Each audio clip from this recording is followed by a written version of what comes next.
All right, so let's talk a little bit about what I was reading in the month of May of 2022. I usually average about 10 books a month, give or take a few. Sometimes it's more, sometimes it's less, of course, depending on what else is going on. A big question I often get asked is how on earth I read so much.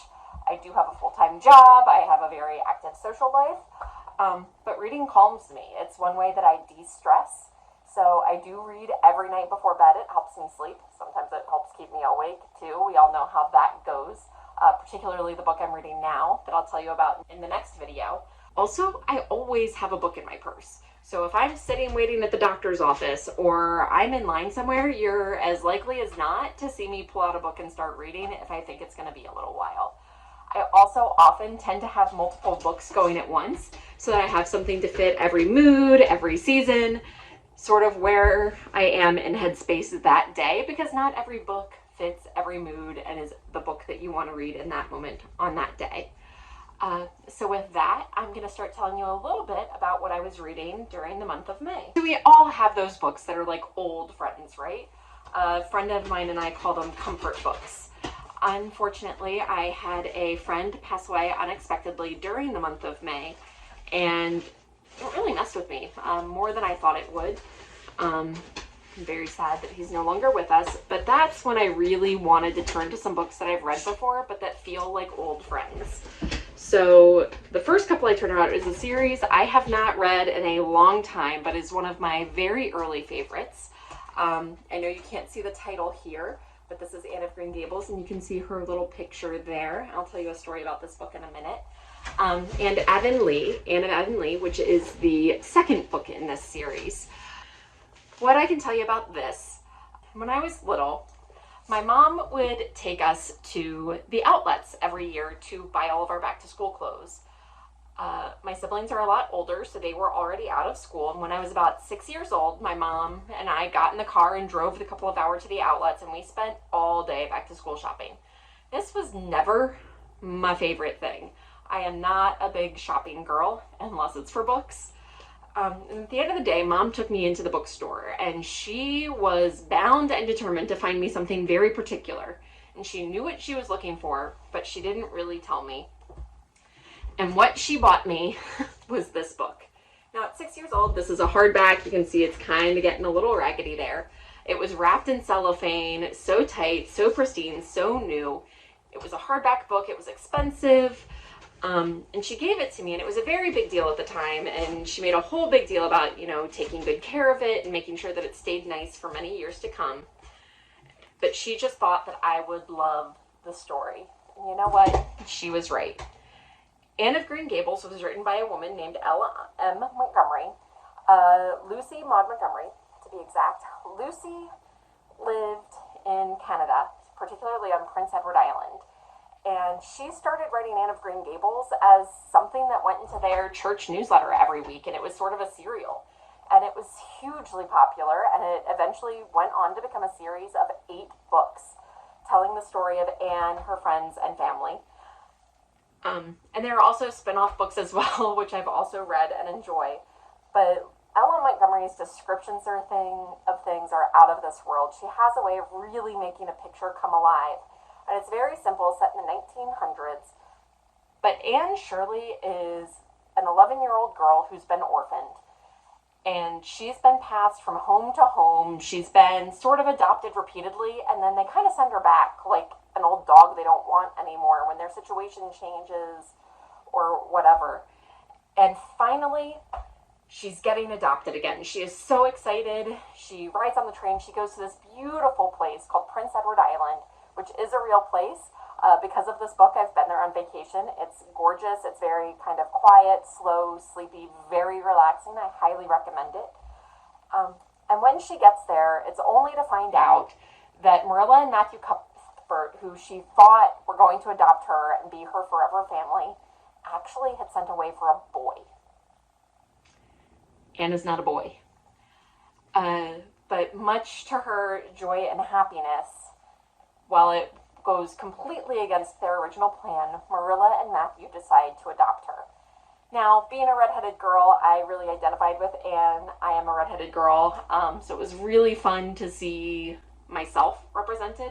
Anne was also always getting into scrapes, whether it was hating her red hair and accidentally dyeing it green, or flavoring a cake she was baking with liniment because she was off in her imaginary world and messed it up.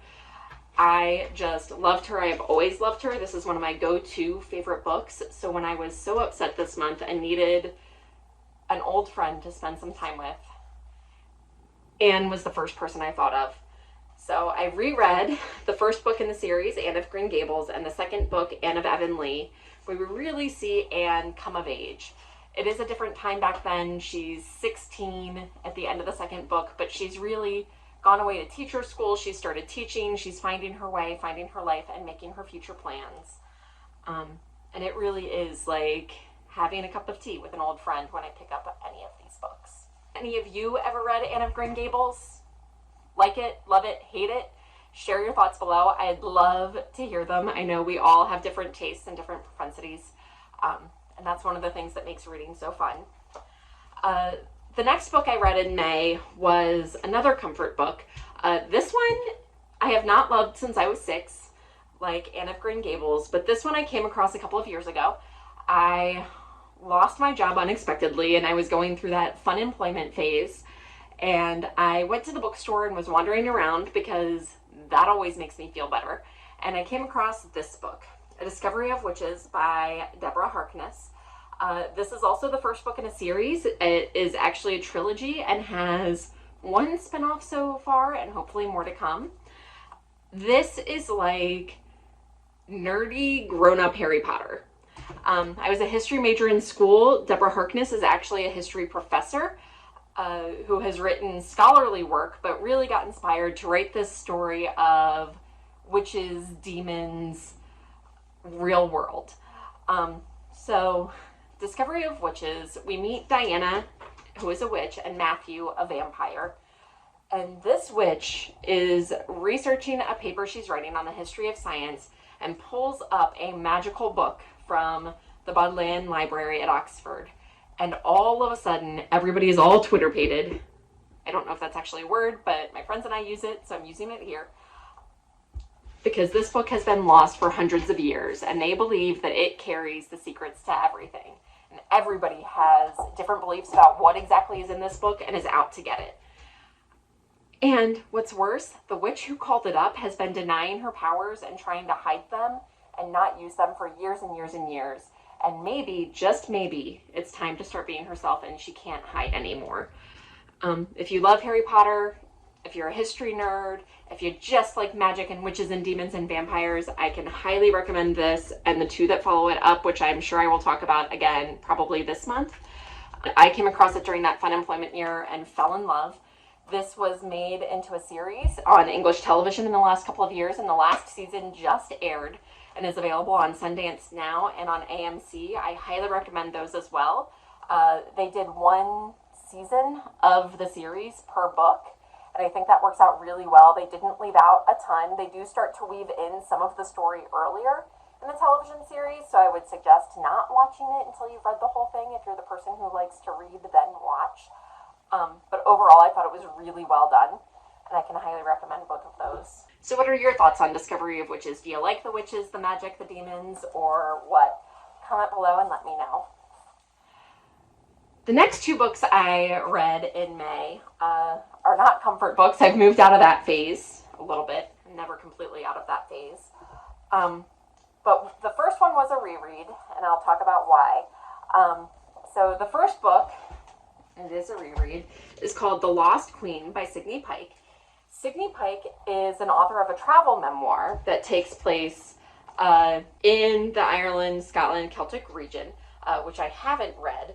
But in doing so much research and writing for that, she really fell in love with some of the Celtic lore and decided to write a trilogy.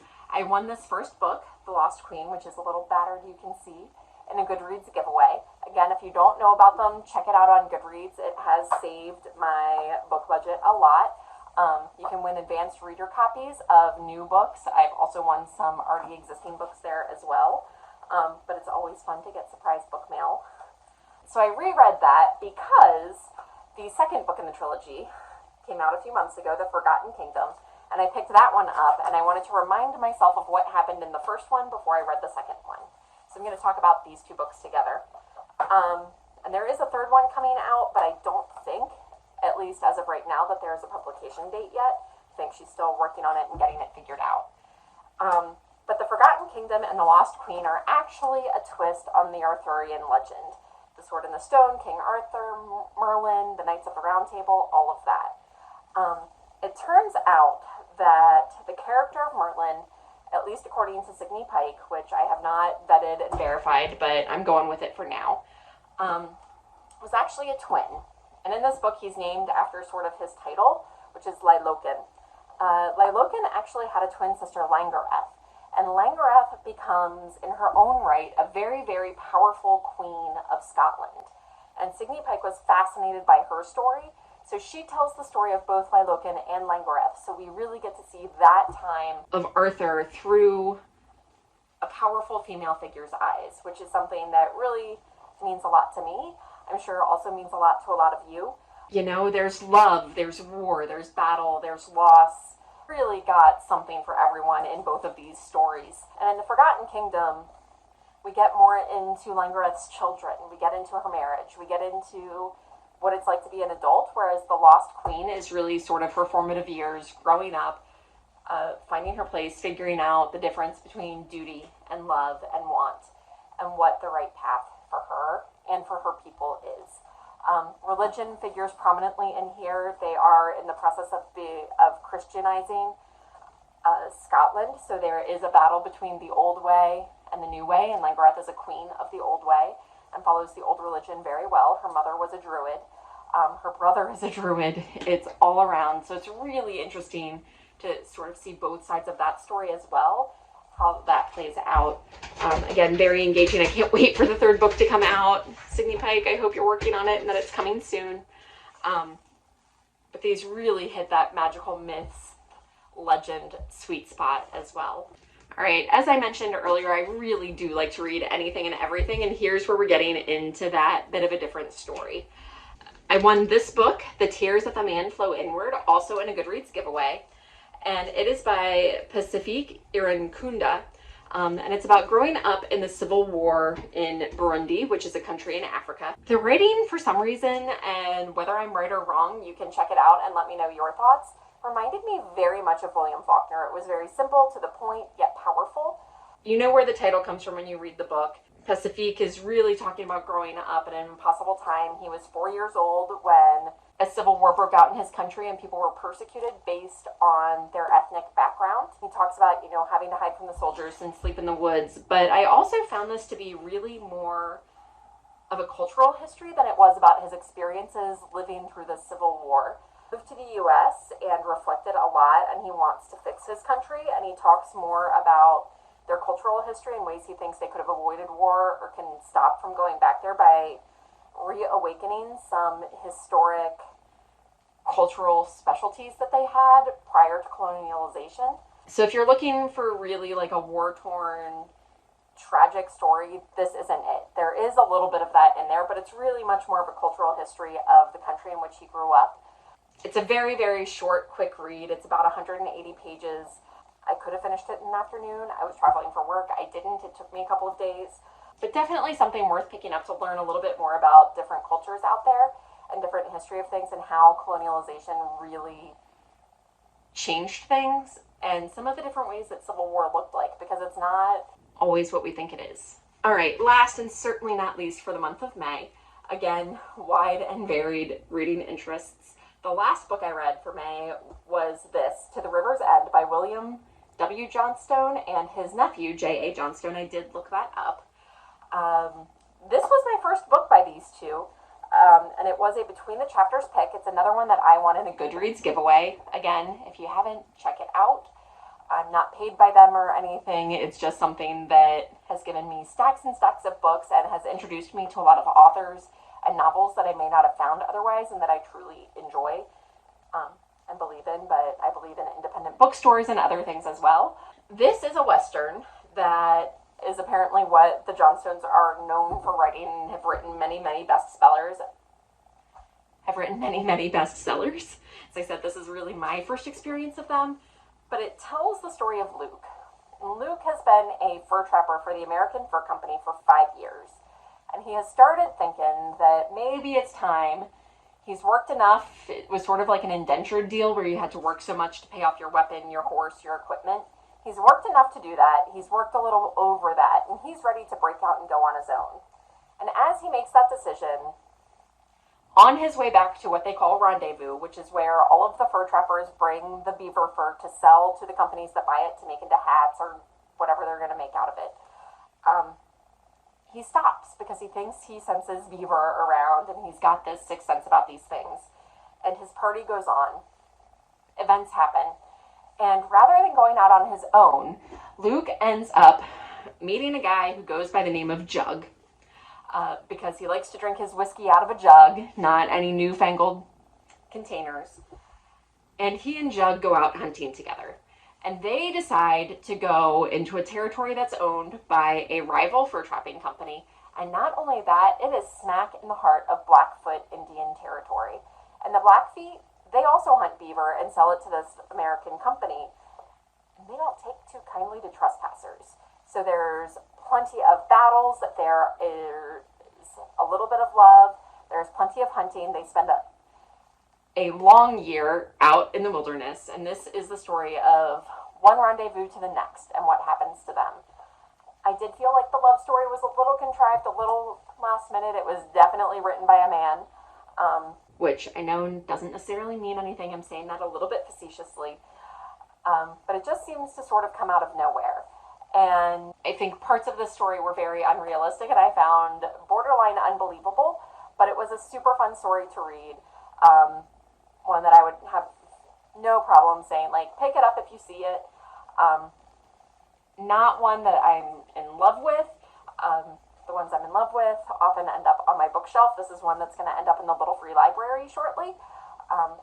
But still one that's probably worth a read, especially if you're into Westerns and that kind of thing.